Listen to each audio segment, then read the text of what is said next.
Kingdom, the government recently enacted a complete ban on advertising for unhealthy food products, including sugared sweetened beverages, during any television program that has a substantial child audience. So my first key point is that children warrant special protections from advertisers' efforts to influence them, and that governments have already used that evidence as a foundation for strong policy action. While that need for protection applies to any commercial message targeted at children, it's critically important when the product being advertised is one that may be harmful to a child's health.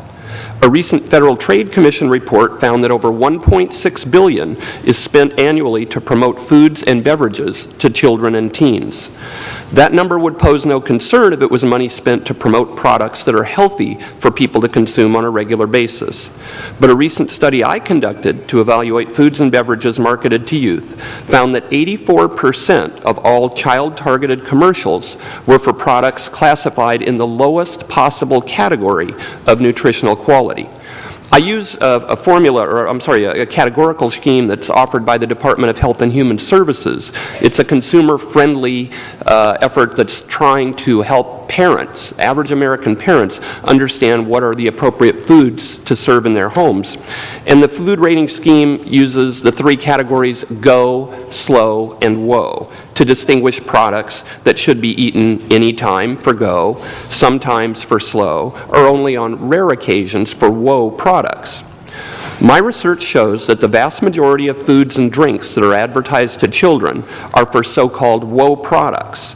These are products that the government says should only be consumed once in a while or, quote, on special occasions such as your birthday. This, of course, includes sodas and other sweetened beverages.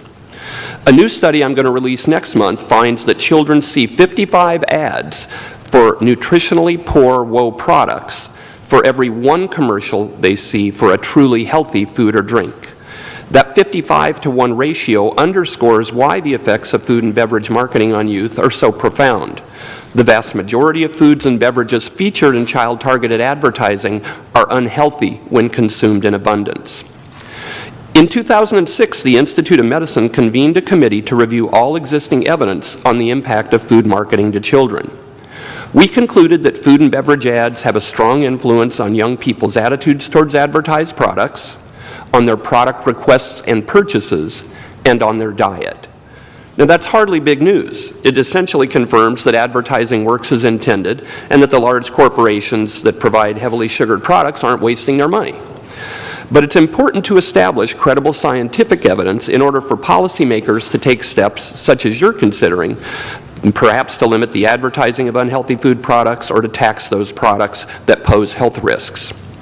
In an effort to avoid that type of government regulation, the food and beverage industries have implemented self-regulation.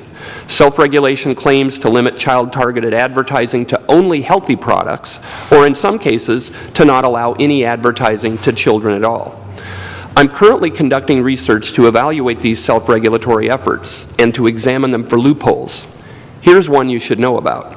When companies such as Coca-Cola pledge that they don't advertise to children, what they really mean is that they don't place ads on TV programs intended strictly for kids, such as Saturday morning cartoons.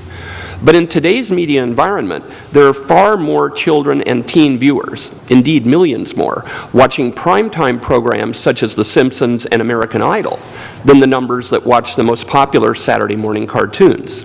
So even with these self-regulatory pledges, young people are still exposed to thousands of unhealthy food and beverage commercials annually, including ads from companies that claim they don't advertise to children.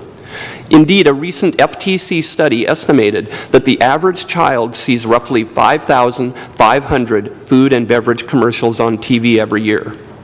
When you couple that number, 5,500, with my previous finding that 84% of the foods and beverages advertised to youth are for nutritionally poor products, such as sugared sweetened beverages, you don't need to have a calculator to see why the advertising environment contributes to the epidemic of childhood obesity. Thank you very much. Thank you for inviting me here today, Senators. I'm Katie Woodruff. I'm with the Berkeley Media Studies Group. We are a project of the Public Health Institute. And for the past 16 years, we at the Berkeley Media Studies Group have been studying public health issues in the media. Over the past several years, we've been investigating specifically how sugar-sweetened beverages are marketed, and especially to young people. And our concerns are growing. As you've heard today, soda companies would have you believe that their products should not be singled out from all the other foods and beverages that we Americans consume every day.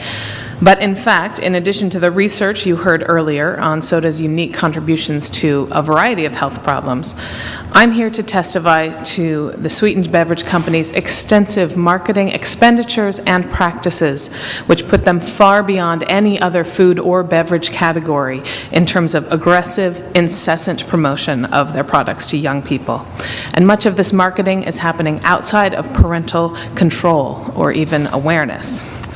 Our brief, which you have in your packets, goes into significant detail, so I'll just highlight a few key facts for you. Soda companies lead the food and beverage industry in marketing to youth. They spent almost $500 million marketing to children and adolescents in 2006 alone. That's $500 million, well over $1 million a day, targeting our children in 1 year. This is more than 1.5 times as much as the amount spent by the next closest food or beverage category, which was restaurant food, on marketing that targeted youth. Soda companies also spend far more on new media, digital marketing, which I'll describe more in a minute, than any other food or beverage category does, and these are their fastest growing marketing techniques. Where do all these marketing dollars go? Well, TV ads are still the single biggest marketing expense for the sweetened beverage industry. However, soda companies are buying less airtime. They spent less on TV ads in 2007 than in 2006, and this trend may well continue. Instead, soda companies are dramatically increasing their efforts in the digital marketing realm. These are interactive promotions on websites and via cell phones and text messages, which is far cheaper than buying TV time. And given the shift in marketing trends, we need to be concerned not just about the industry's expenditures, but its exposures. Some examples of the industry's common digital marketing practices, and I should say I've got examples from sort of the flagship brand products, but everything I'm telling you is true of all the major sugar-sweetened beverage brands. Both Coke and Pepsi have programs where there are rewards codes underneath the bottle cap of every bottle of soda that you purchase, and people can text that code to the company, and in return they get rewards like ringtones or screensavers that get sent to their cell phone. Of course, the company gets a vast database of cell phone numbers of their customers who they can and do contact several times a month. Coca-Cola has said this is a critical part of their effort to, quote, establish an omnipresent, on-the-go, everywhere relationship with teens.